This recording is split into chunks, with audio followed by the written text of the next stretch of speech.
الحمد لله وكفى وسلام على عباده الذين اصطفى أما بعد فأعوذ بالله من الشيطان الرجيم بسم الله الرحمن الرحيم لقد من الله على المؤمنين إذ بعث فيهم رسولا من أنفسهم يتلو عليهم آياته ويزكيهم ويعلمهم الكتاب والحكمة وإن كانوا من قبل لفي ضلال مبين قال النبي صلى الله عليه وسلم لا يؤمن أحدكم حتى أكون أحب إليه من ولده ووالده والناس أجمعين أو كما قال عليه الصلاة والتسليم رب اشرح لي صدري ويسر لي أمري واحلل عقدة من لساني يفقهوا قولي سبحانك لا علم لنا إلا ما علمتنا إنك أنت العليم الحكيم إن الله وملائكته يصلون على النبي يا أيها الذين آمنوا صلوا عليه وسلموا تسليما اللهم صل على محمد عبدك ورسولك وصل على المؤمنين والمؤمنات والمسلمين والمسلمات صدق الله العظيم وصدق رسوله النبي الكريم ونحن على ذلك لمن الشاهدين والشاكرين والحمد لله رب العالمين۔ توفیق الہی اپنے مرشد پاک کی برکت سے حکیم الامت مجدد الملت حضرت تھانوی رحمۃ اللہ علیہ کی بہت ہی بابرکت تصنیف نشر الطیب فی ذکر النبی الحبیب صلی اللہ علیہ وسلم کا درس چل رہا ہے، اور اس نیت اور ارادے کے ساتھ کہ اللہ تعالیٰ اس ذکر حبیب صلی اللہ علیہ وسلم کی برکت سے سارے عالم کی ساری انسانیت کو اللہ امن اور سلامتی عطا فرمائے،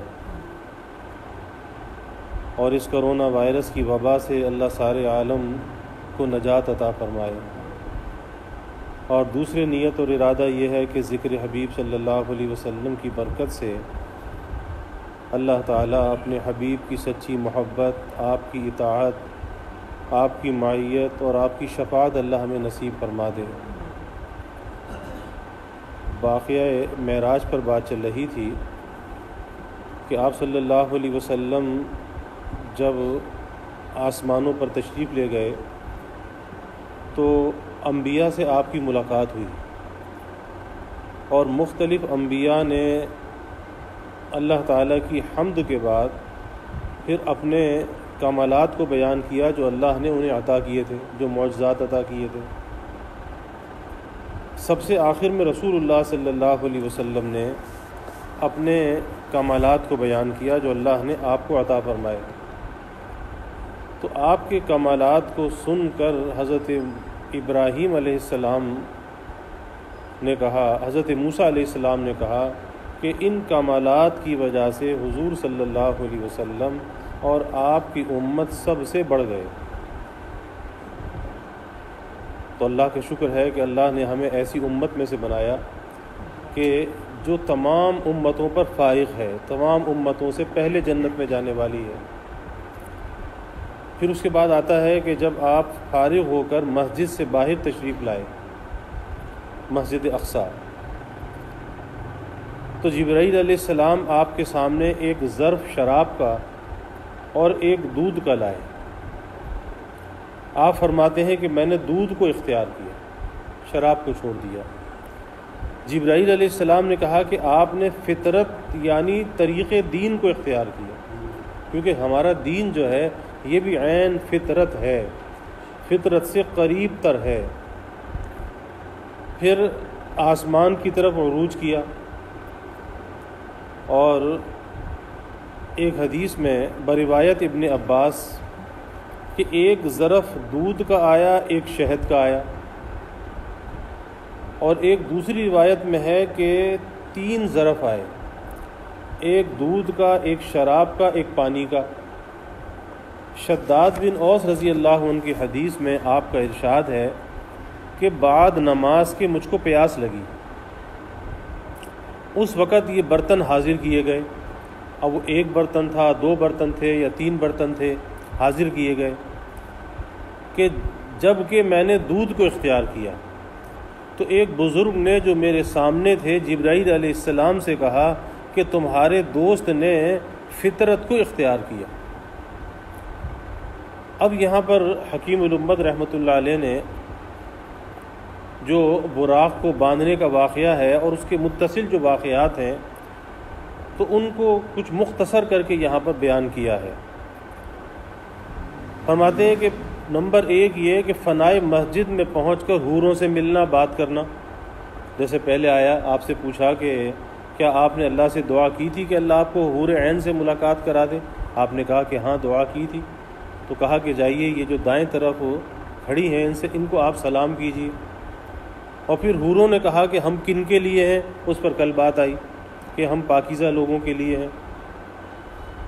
نمبر 2، آپ کا اور جبرائیل علیہ السلام کا 2 رکعت پڑھنا غالباً یہ تحیۃ المسجد ہے کہ اگر جب آدمی مسجد میں جائے اور کوئی ایک تو مکروہ وقت نہ ہو، زوال کا وقت نہ ہو، اور دوسرا یہ کہ اگر سنت موقدہ کا وقت ہے اور جماعت قریب ہے تو پھر پہلے سنت موقدہ ادا کرے، پھر تحیۃ المسجد ادا نہ کرے۔ لیکن اگر وقت ہے تو پھر اسے تحیۃ المسجد ادا کرنی چاہیے، کیونکہ بعض ائمہ تحیۃ المسجد کو واجب کہتے ہیں، اور بالخصوص جمعے کے دن تحیۃ المسجد کا پڑھنا تو امام شافعی رحمۃ اللہ علیہ فرماتے ہیں ان کے نزدیک کہ یہ واجب ہے۔ اس لیے جمعے کے دن کوشش کر کے تحیۃ المسجد پڑھ لینی چاہیے، کیونکہ وہ اس پر حدیث کی یہ سند دیتے ہیں کہ ایک مرتبہ آپ صلی اللہ علیہ وسلم جمعے کا خطبہ دے رہے تھے کہ ایک صحابی مسجد میں داخل ہوئے بیٹھ گئے، تو آپ نے خطبہ روک کر کہا کہ تم نے تحیۃ المسجد پڑھی؟ انہوں نے کہا کہ نہیں پڑھی۔ کہا کہ پڑھو۔ تو اس پر امام شافعی رحمۃ اللہ علیہ فرماتے ہیں کہ آپ نے خطبہ روک کر یہ بات ارشاد فرمائی تو اس سے اس کے وجوب کا پتہ چلتا ہے۔ تو ہمارے یہاں تو مستحب ہے، لیکن جمعے کے دن اہتمام کر کے پڑھ لینی چاہیے۔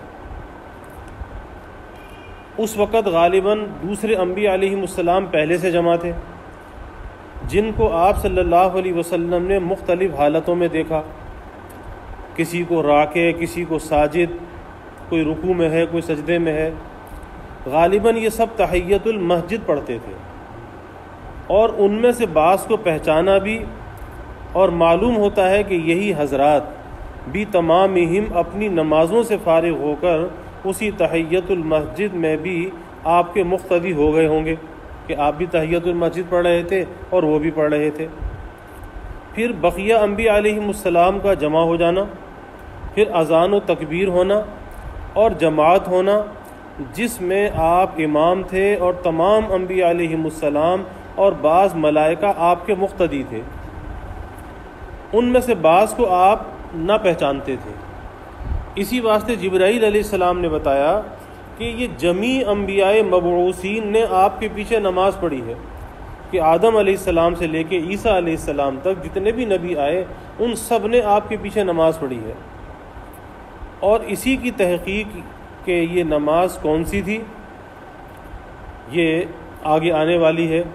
اور اذان و اقامت یا تو ایسی ہی ہوگی، وہ عام حکم اس کا مدینے میں پہنچنے کے بعد ہوا ہو کہ جب تک اذان اور اقامت کا حکم نہ آیا ہو۔ پھر ملائکہ سے تعارف ہونا، شاید خازن نار سے ملاقات بھی اس ضمن میں ہوئی کہ جب آپ کی ملاقات ہوئی آپ کو بتایا گیا کہ یہ جہنم کے جو داروغہ ہیں، مالک ہیں، ان کو سلام کیجیے، جس میں انہوں نے پوچھا کہ یہ کون ہے، اور نام سن کر فرشتوں کا پوچھنا کہ کیا ان کے پاس پیغام الہی بھیجا گیا، کہ جب آپ کا نام بتایا گیا تو یہ پوچھا گیا کہ آسمانوں پر تو یہ جا رہے ہیں تو کیا اللہ کا پیغام ان کے پاس آیا ہے۔ دلیل اس کی ہے کہ ان فرشتوں کو آپ کے متعلق یہ علم تھا کہ آپ کے لیے ایسا ہونے والا ہے، اس لیے نام پوچھا اور پیغام پوچھا۔ آگے اس میں دو احتمال ہیں، یا تو ہنوز عطائے نبوت ہی کا علم نہ ہوا ہو، فرشتے نہ جانتے ہوں کہ آپ کو نبوت مل چکی ہے، کیونکہ ملائکہ کے مشاغل مختلف ہیں، جس کو جس کام میں اللہ نے لگا دیا وہ لگا ہوا ہے، اب اس کو باقی کسی اور چیز کا علم نہیں ہے کہ باقی ساری کائنات کے اندر کیا ہو رہا ہے، تو دوسرے معاملات کا ہر وقت علم نہیں ہوتا، اور یا نبوت کا علم پہلے سے ہو، اور مقصود پوچھنے سے یہ ہو کہ معراج کے لیے ان کے پاس حکم پہنچ چکا، یہ جو معراج پر جا رہے ہیں اللہ کا حکم آیا ہے۔ اسی طرح آگے جو سماوات میں سوال ہوا تو وہاں بھی پھر یہی تقریر ہے، ہر جگہ پر سوال ہوتا رہا۔ پھر حضرات انبیاء علیہم السلام سے ملاقات ہونا، پھر سب حضرات کا خطبہ پڑھنا جو گزشتہ کل آیا کہ انبیاء نے اللہ تعالیٰ کی حمد بیان کرنے کے بعد پھر اپنے معجزات کو بیان فرمایا، پھر پیالوں کا پیش ہونا کہ شراب کا پیالہ، دودھ کا پیالہ، پانی کا پیالہ یا شہد کا پیالہ، ان پیالوں کا پیش ہونا، جن کی روایات میں غور کرنے سے معلوم ہوتا ہے کہ 4 تھے، دودھ اور شہد اور خمر اور پانی، خمر یعنی شراب اور پانی۔ کسی نے 2 کے ذکر پر اکتفا کیا، کسی نے 3 کے ذکر پر، یا یہ کہ 3 ہوں، ایک پیالے میں پانی ہو کہ شیرینی میں شہد جیسا ہو، ایسا بھی ہو سکتا ہے کہ پانی اتنا شیریں ہو کہ شہد کی طرح میٹھا ہو، کبھی اس کو شہد کہہ دیا اور کبھی اس کو پانی کہہ دیا، اس طرح سے 3 پیالے ہوئے۔ اور ہر چند کی شراب اس وقت حرام نہ تھی، کیونکہ یہ مدینہ میں حرام ہوئی اور معراج آپ کو مکہ مکرمہ میں ہوئی، اور شراب کی جو حرمت ہے مدینہ طیبہ میں نازل ہوئی، مگر سامان نشاط ضرور ہے کہ اس کے ذریعے سے انسان ایک نشاط حاصل کرتا ہے۔ اب یہ الگ بات ہے کہ اس کے اندر ایسی وہ غفلت پیدا کر دیتی ہے اور اس درجے اسے مدہوش کر دیتی ہے کہ اس کے حواس جو ہیں وہ اس کے قابو میں نہیں رہتے۔ اس لیے مشابہ دنیا کے ہے، شہد بھی اکثر تلذذ کے لیے پیا جاتا ہے، لذت حاصل کرنے کے لیے، غذا کے لیے نہیں۔ یہ تو یہ بھی امر زائد اشارہ لذات دنیا کی طرف ہوا، اور پانی بھی معین غذا ہے، غذا نہیں ہے۔ جس طرح دنیا معین دین ہے، مقصود نہیں ہے۔ دنیا معین دین تو ہے، دنیا مددگار تو ہے، لیکن دنیا اپنی ذات میں مقصود نہیں ہے، اور دین خود غذائے روحانی مقصود ہے۔ جیسے دودھ غذائے جسمانی مقصود ہے، اور دین کیا ہے؟ غذائے روحانی ہے، دودھ غذائے جسمانی ہے، اور وہ غذائیں اور بھی ہیں، مگر دودھ کو اوروں پر ترجیح ہے کہ یہ کھانے اور پینے دونوں کا کام دیتا ہے۔ اللہ تعالیٰ نے دودھ کے اندر ایسی غذائیت رکھی ہے کہ اگر کسی آدمی کو کچھ اور کھانے کو نہ ملے اور صرف اسے دودھ ہی ملتا رہے تو اس کی کھانے کی کمی کو بھی دودھ پورا کر لیتا ہے۔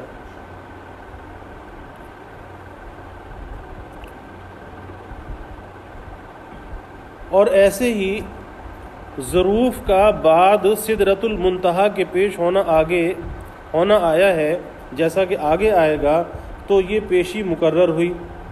شاید اس میں مصلحت تقویت تنبیہ اور تاکید تحذیر ہو، اس کے اندر جو پہلے پیش ہوا۔ پھر اس کے بعد آسمان کا سفر، اور اس تقریر سے جس طرح ترتیب واقعات کی معلوم ہوئی، اسی طرح روایات مذکورہ کے اشکالات از قبیل تعارض بھی رفع ہو گئے کہ بعض چیزوں سے بعض سوالات پیدا ہوتے ہیں، تو ان اشکالات کو ان جوابات کے اندر رفع کر دیا گیا، اور بعض روایات جس کے اندر کچھ اختلاف ہو سکتا تھا یا اشکال ہو سکتا تھا ان کو آپس میں جمع کر دیا۔ اس کے بعد آپ صلی اللہ علیہ وسلم کا آسمان پر صعود ہوا، یعنی آپ آسمان کی طرف بلند ہوئے، اور بعض روایات سے معلوم ہوتا ہے کہ براق پر تشریف لے گئے، اور بعض جگہ آتا ہے کہ ایسے ہی آپ بلند ہوئے آسمانوں کی طرف۔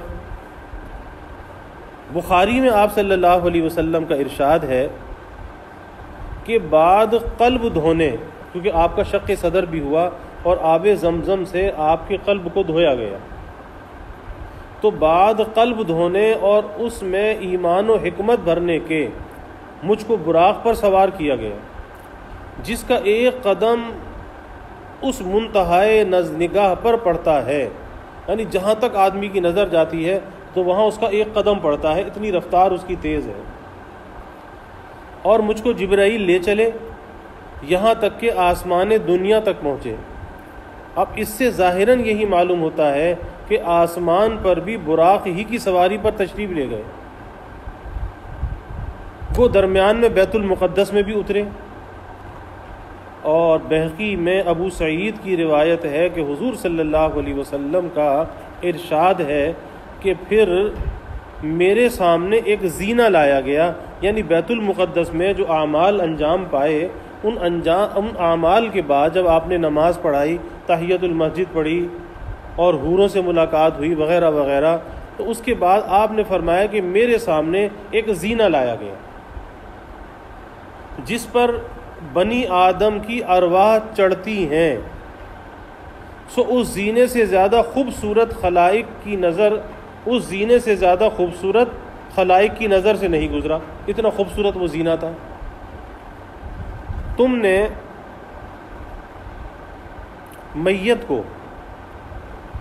بعض میت کو آنکھیں پھاڑ کر آسمان کی طرف دیکھتے ہوئے دیکھا ہوگا، کہ بعض دفعہ ہوتا ہے کہ جب آخر وقت ہوتا ہے تو آدمی آنکھیں کھول کر ایسے آسمان کی طرف اوپر کی طرف دیکھتا ہے اور ٹک ٹکی باندھ کر دیکھتا ہے، تو آپ نے فرمایا کہ تم نے بعض میت کو آنکھیں پھاڑ کر آسمان کی طرف دیکھتے ہوئے دیکھا ہوگا، سو وہ اس زینے کو دیکھ کر خوش ہوتا ہے، اس کو وہ زینہ نظر آتا ہے کہ جس کے ذریعے سے ارواح اوپر کی طرف جاتی ہیں۔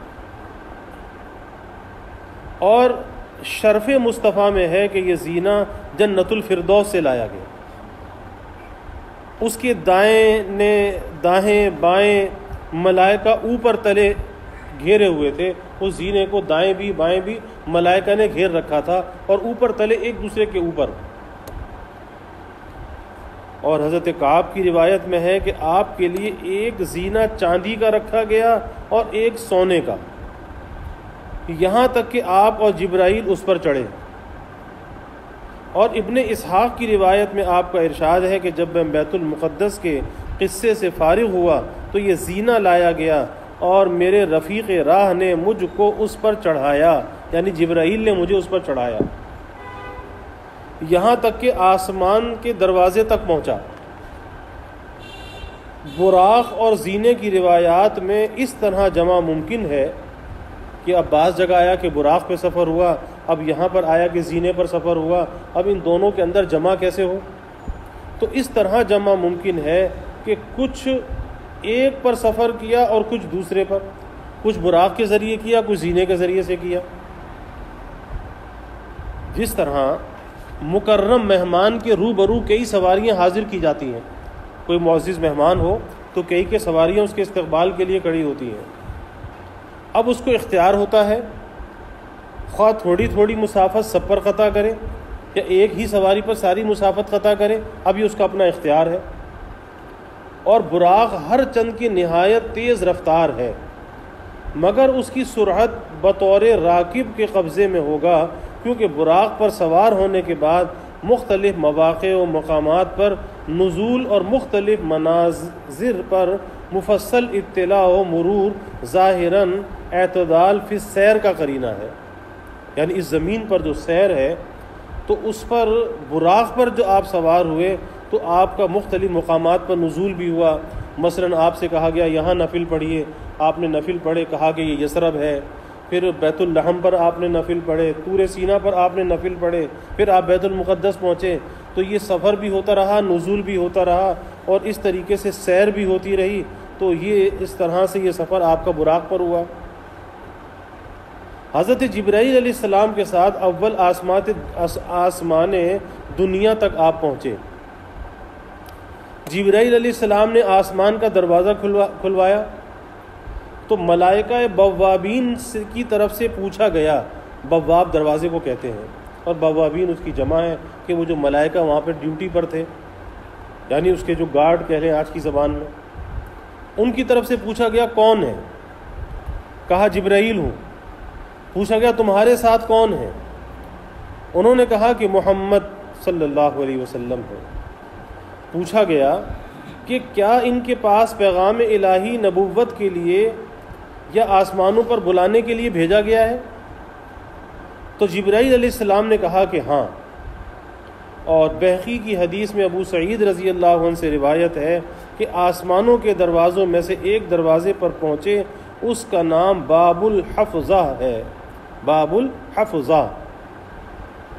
اس پر ایک فرشتہ مقرر ہے، اس کا نام اسماعیل ہے، اور اس کی ماتحتی میں 12,000 فرشتے ہیں۔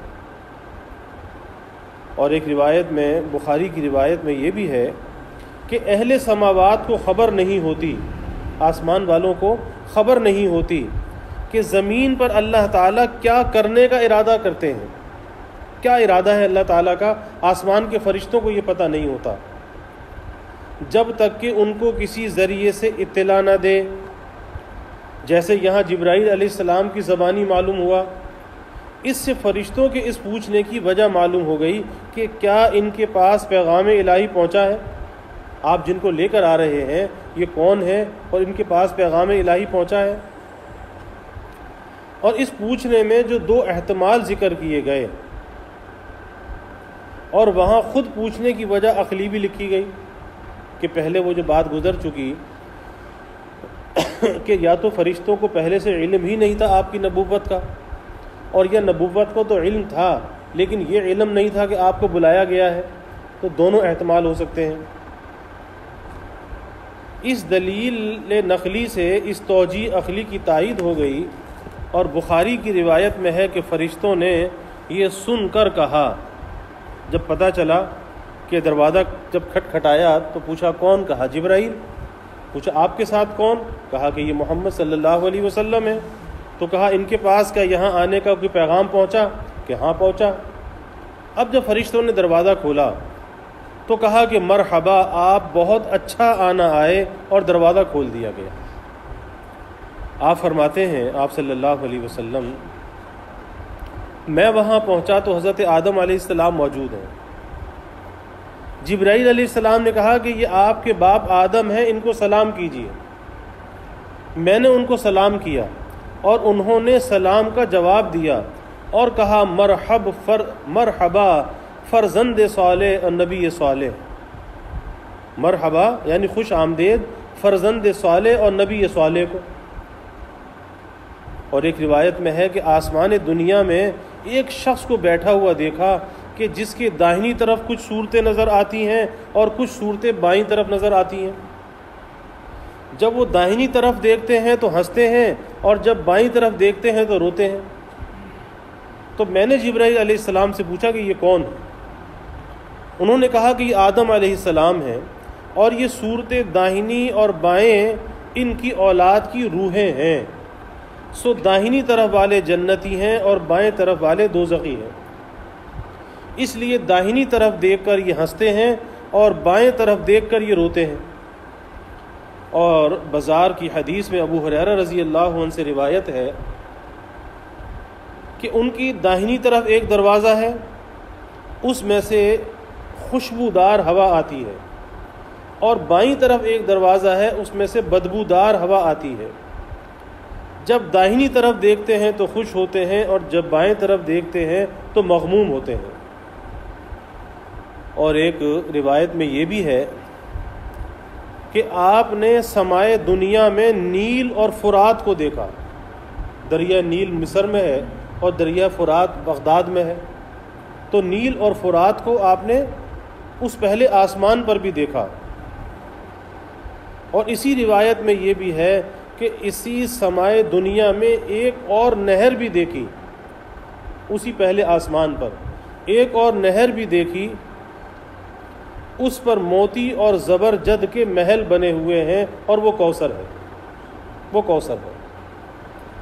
حضرت آدم علیہ السلام جمیع انبیاء میں اس کے قبل بیت المقدس میں بھی مل چکے، اور اسی طرح وہ اپنی قبر میں بھی موجود ہیں، اور اسی طرح بقیہ سماوات میں جو انبیاء علیہ السلام کو دیکھا، تو سب جگہ یہی سوال ہوتا ہے۔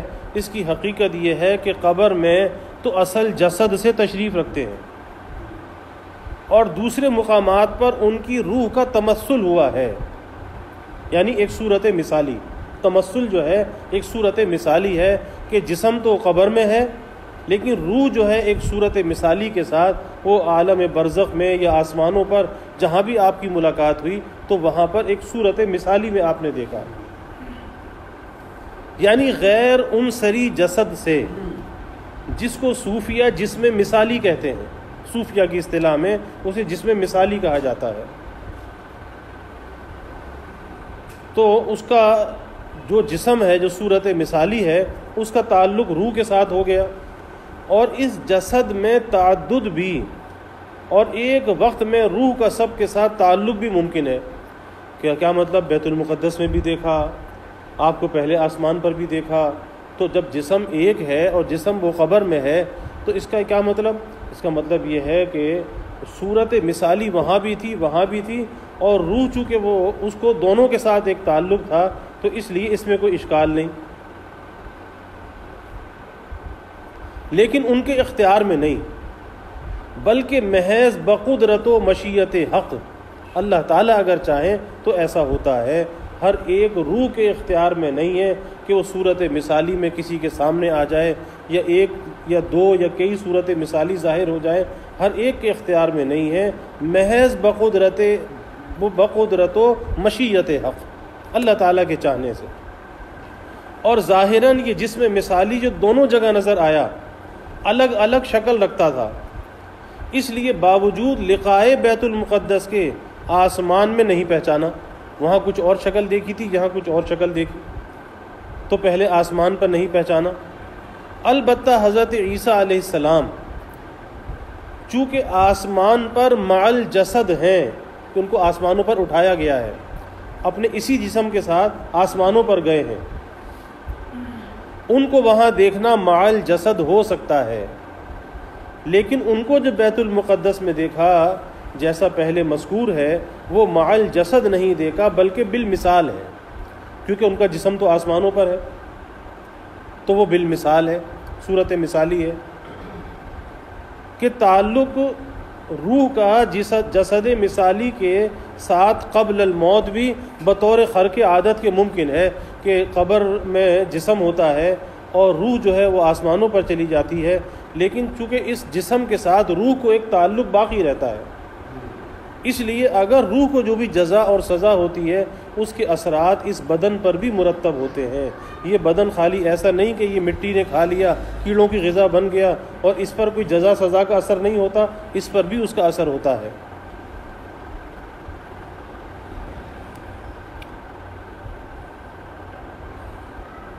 اور اگرچہ یہ بھی ممکن ہے کہ بیت المقدس میں مع الجسد ہوں اور آسمان سے وہ آ گئے ہوں، یا دونوں جگہ مع الجسد ہوں، اول آسمان سے بیت المقدس آئے ہوں اور پھر یہاں سے وہاں پہنچ گئے ہوں، مگر خلاف ظاہر ہے واللہ عالم۔ اور آدم علیہ السلام کے داہنے بائنے جو صورتیں نظر آئیں وہ بھی ارواح کی صورت مثالیہ تھی، اور ایک روایت میں غور کرنے سے معلوم ہوتا ہے کہ یہ ارواح اس وقت آسمان پر موجود اور مستقر نہ تھیں، بلکہ اپنے اپنے ٹھکانے پر تھیں، اور اس ٹھکانے اور آدم علیہ السلام کے درمیان دروازہ تھا، اس دروازے سے ان صورتوں کا عکس اس مقام پر پڑتا ہوگا، یا وہ ہوا جو آتی ہوگی، آخر وہ بھی جسم ہے اور اس میں خاصیت انطباع و انعکاس کی ہوگی، کسی چیز کا عکس جیسے پڑتا ہے اور وہ عکس کے ساتھ کوئی چیز انسان کو محسوس ہو جاتی ہے، جیسے ہوا شعاؤں میں متکیف ہو کر قابل رویت کی ہو جاتی ہے، کبھی کبھی ایسی ہوائیں چلتی ہیں۔ کیونکہ اس روایت میں دروازے کا ہونا آیا ہے، اور یہ ظاہراً قرینہ ہے کہ اس کا کہ وہ دروازہ واسطہ تھا یہاں تک ان صورتوں کے اثر پہنچنے کا، کہ وہ ایک صورت مثالی تھی، لیکن اس دروازے کے ذریعے سے وہ پتہ چل رہا تھا، ہوا بھی آ رہی تھی، دائیں سے خوشبودار، بائیں سے بدبودار، یا دائیں کی روح کی ارواح کو دیکھ کر آپ خوش ہوتے اور بائیں طرف دیکھتے تو رنجیدہ ہو جاتے، تو وہ دروازوں کے ذریعے سے ان کا عکس آ رہا تھا۔ یہاں تک ان صورتوں کے اثر پہنچنے کا وہ دروازہ واسطہ تھا، واللہ عالم، بہتر تو اللہ تعالیٰ جانتا ہے۔ پس اس میں یہ اشکال نہ رہا کہ نص قرآنی میں ہے ان الذین کذبوا بآیاتنا واستکبروا عنہا لا تفتح لهم ابواب السماء سے معلوم ہوتا ہے کہ کفار کی ارواح آسمان پر نہیں جا سکتی، پھر آسمان دنیا پر یہ روحیں کافروں کی جو بائیں طرف تھی یہ کیسے پائی گئیں؟ اور نیل و فرات کا جو اوپر دیکھا آپ نے، تو دوسری روایات میں 7ویں آسمان کے اوپر سدرۃ المنتہا کی جڑ سے دیکھنا ثابت ہوتا ہے کہ نیل اور فرات کو آپ نے دیکھا کہ وہ سدرۃ المنتہا کی جڑ سے نکل رہے ہیں۔ اس سوال کا جواب یہ کہ نہریں تو دنیا میں ہیں، وہاں ہونے کے کیا معنی؟ آگے سدرۃ المنتہا کے ذکر کے موقع پر اس کا جواب دیا جائے گا۔ یہاں صرف روایات کو جمع کرنے کی توجیہ سمجھ لی جائے، اور وہ توجیہ یہ ہے کہ اصل سر چشمہ ان کا سدرۃ المنتہا کی جڑ ہے۔ وہ جو بیری کا درخت ہے سدرۃ المنتہا، اس کی جڑ جو ہے وہ ان کی اصل ہے، سر چشمہ وہ ہے۔ جیسے آبشار نہ معلوم کہاں سے بہہ رہی ہوتی ہے، اور پھر نظر تو نیچے سے آ کر آتی ہے کہ جی پہاڑ میں سے آبشار بہہ کر آ رہی ہے، اب اصل سر چشمہ اس کا کہاں ہے وہ اس کا کوئی کسی کو معلوم نہیں ہوتا۔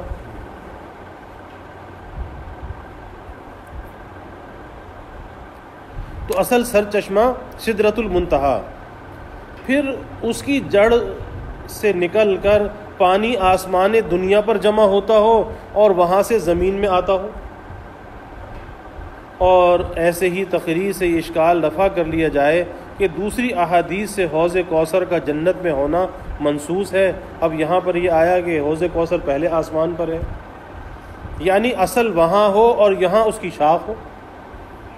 جیسا ایک شاخ اس کی میدان قیامت میں ہوگی کہ جو اس حوض سے سیراب ہوگا، پانی پیے گا، پھر جنت میں داخل ہونے تک حدیث میں آتا ہے کہ اسے پیاس نہیں لگے گی۔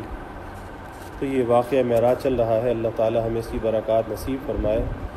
یا رب صلی وسلم دائما ابدا علی حبیبک من زانت به العصر وآخر دعوانا الحمد للہ رب العالمین۔ الحمد للہ رب العالمین والعاقبۃ للمتقین والصلاة والسلام علی اشرف الانبیاء والمرسلین۔ اللہم صل علی سیدنا و مولانا محمد وعلی آل سیدنا و مولانا محمد صلاۃ تنجینا بها من جمیع الاحوال والآفات وتغزیلنا بها جمیع الحاجات وتطہرنا بها من جمیع السیئات وترفعنا بها عندك أعلى الدرجات وتبلغنا بها أقصى الغايات من جميع الخيرات في الحياة وبعد الممات إنك على كل شيء قدير۔ اللهم رب الحل والحرم ورب المشعر الحرام ورب البيت الحرام ورب الركن والمقام، أبلغ لروح سيدنا ومولانا محمد منا السلام۔ ربنا آتنا في الدنيا حسنة وفي الآخرة حسنة وقنا عذاب النار۔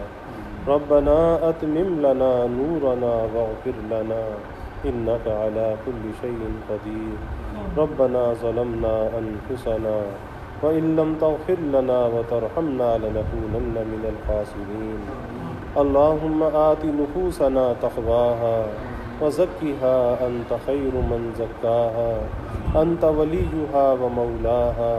إنا نسألك عزائم مغفرتك ومنجيات أمرك والسلامة من كل إثم والغنيمة من كل بر والفوز بالجنة والنجاة من النار۔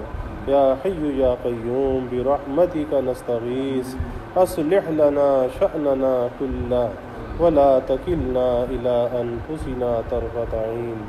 اللهم ارزقنا حبك وحب حبيبك صلى الله عليه وسلم۔ اللهم ارزقنا حبك وحب من يحبك وحب عمل يقرب إلى حبك اللهم ارزقنا شهادة في سبيلك واجعل موتنا ببلد رسولك یا اللہ یا رحمان یا رحیم یا کریم یا ارحم الراحمین یا اکرم الاکرمین۔ یا اللہ ہمارے گناہوں کو معاف فرما، خطایا سے درگزر فرما۔ یا اللہ اپنی محبت معرفت عطا فرما، اپنی رضا والی زندگی یا اللہ نصیب فرما، اپنے رضا والے کاموں کی یا اللہ توفیق عطا فرما۔ یا اللہ ذکر حبیب صلی اللہ علیہ وسلم کی کامل برکات نصیب فرما۔ یا اللہ ذکر حبیب کی برکت سے ہمارے قلوب کو معمور و منور فرما، ہماری روح کو مجلہ مزکہ فرما۔ یا اللہ آپ کی تعلیمات پہ چلنے والا بنا، آپ کی غلامی میں جینے اور مرنے کی یا اللہ توفیق عطا فرما۔ اپنے نبی سے یا اللہ ہمیں وفا کا تعلق نصیب فرما، زندگی کے تمام حصوں میں کامل اتباع کی یا اللہ توفیق عطا فرما۔ اچھے کردار کا حامل بنا، اچھی گفتار کا حامل بنا، با حیا بنا، با کردار بنا، با گفتار بنا۔ یا اللہ اپنی محبت سے معرفت سے ہمارے قلوب کو لبریز فرما۔ یا اللہ ذکر حبیب کی برکت سے سارے عالم کو یا اللہ اس کرونا وائرس سے نجات عطا فرما۔ اے اللہ اس کے مضر اثرات سے بچا، یا اللہ اس کو پھیلنے سے بچا، یا اللہ اس کی تباہ کاریوں سے سب کی حفاظت فرما۔ اے اللہ ہم کمزور ہیں، ضعیف ہیں، یا اللہ اس آزمائش کے ہم متحمل نہیں ہیں۔ اے اللہ تو اپنے فضل کا معاملہ فرما، درگزر کا معاملہ فرما، سارے عالم کو یا اللہ اس سے نجات دے، ساری انسانیت کو امن، عافیت، سلامتی عطا فرما۔ یا اللہ امت حبیب کو امن اور عافیت عطا فرما۔ یا اللہ حرمین شریفین کی حفاظت فرما، یا اللہ ہمارے ملک کی حفاظت فرما، ہمارے شہروں کی حفاظت فرما۔ اے اللہ جو ہمارے محلے میں متاثر ہیں ان کی بھی حفاظت فرما، ان کو صحت کاملہ عاجلہ عطا فرما، ان کے اہل خانہ کی حفاظت فرما، اہل محلہ کی یا اللہ حفاظت فرما۔ یا اللہ اس کو پھیلنے سے بچا، اس کے مضر اثرات کو یا اللہ وہیں پہ روک دے۔ اے اللہ تو اس کے مضر اثرات کو یا اللہ ختم فرما دے۔ یا اللہ ہمارے چھوٹے چھوٹے بچوں کی حفاظت فرما، ہمارے نوجوانوں کی حفاظت فرما، ہمارے بوڑھوں کی حفاظت فرما، ہماری خواتین کی یا اللہ حفاظت فرما۔ اے اللہ اپنی رحمتوں کا نزول فرما، برکتوں کا نزول فرما، دین دنیا آخرت کی ہر بھلائی عطا فرما، ہر خیر عطا فرما۔ ہمارے ملک پر یا اللہ اپنی رحمتوں کا نزول فرما، اس ملک کو امن کا، سلامتی کا گہوارہ بنا، لوگوں کو راحت اور خوشی عطا فرما۔ یا اللہ اس ماہ مقدس کی کامل برکات نصیب فرما۔ اے اللہ آپ کا شکر ہے، احسان ہے، یا اللہ یہ 6 روزے رکھنے کی آپ نے توفیق عطا فرمائی، تراویح کی توفیق عطا فرمائی، اے اللہ تلاوت کی توفیق عطا فرمائی۔ یا اللہ آپ ہی کی جانب سے یہ توفیقات ہیں، ہم شکر ادا کرتے ہیں۔ اے اللہ یہ توفیقات آئندہ بھی ہمارے شامل حال فرما۔ یا اللہ ہم قدم قدم پر تیری مدد کے محتاج، تیری تائید اور توفیق کے محتاج۔ اے اللہ یہ خیر کے سلسلے ہماری زندگیوں میں جاری فرما، ہماری نسلوں میں جاری فرما، اس کی برکات کو ہماری زندگیوں میں جاری فرما، ہمارے گھروں میں جاری فرما، ہماری نسلوں میں جاری فرما۔ یا اللہ اس ماہ مقدس کی صحیح قدردانی نصیب فرما۔ اے اللہ یہ آپ کا بھیجا ہوا مہمان آیا، اے اللہ یہ تو ہمیں نوازنے کے لیے آیا، کچھ عطا کرنے کے لیے آیا۔ اے اللہ تو ہمیں لینے والا بنا دے، اے اللہ تو ہمیں لینے والا بنا دے۔ اے اللہ ہم اپنی شامت اعمال سے محروم نہ رہ جائیں۔ اے اللہ ہم اپنی شامت اعمال سے تیری پناہ چاہتے ہیں، محرومی سے تیری پناہ چاہتے ہیں۔ تو ہمیں مورد رحمت بھی بنا، مورد مغفرت بھی بنا، ہماری گردنوں کو جہنم سے آزادی عطا فرما، اعتکاف بھی آسان فرما۔ یا اللہ شب قدر بھی ہمیں عطا فرما، خوشیوں والی عید بھی یا اللہ عطا فرما۔ یا اللہ ہمیں دنیا کی ہر راحت اور خوشی عطا فرما، آخرت کی ہر راحت اور خوشی عطا فرما، دنیا کے دکھ اور تکلیف کو بھی دور فرما، آخرت کے دکھ اور تکلیف کو بھی دور فرما، قبر کے دکھ اور تکلیف کو بھی دور فرما۔ یا اللہ اپنی رحمتوں کا، برکتوں کا، نعمتوں کا، راحتوں کا نزول فرما، زحمتوں کو یا اللہ دور فرما۔ یا اللہ ہمیں عافیت دارین عطا فرما، عافیت دائمہ عطا فرما، ربنا تقبل منا إنك أنت السميع العليم وتب علينا إنك أنت التواب الرحيم وجزى الله عنا محمدا صلى الله عليه وسلم ما هو أهله وصلى الله تعالى وسلم على النبي الكريم آمين برحمته.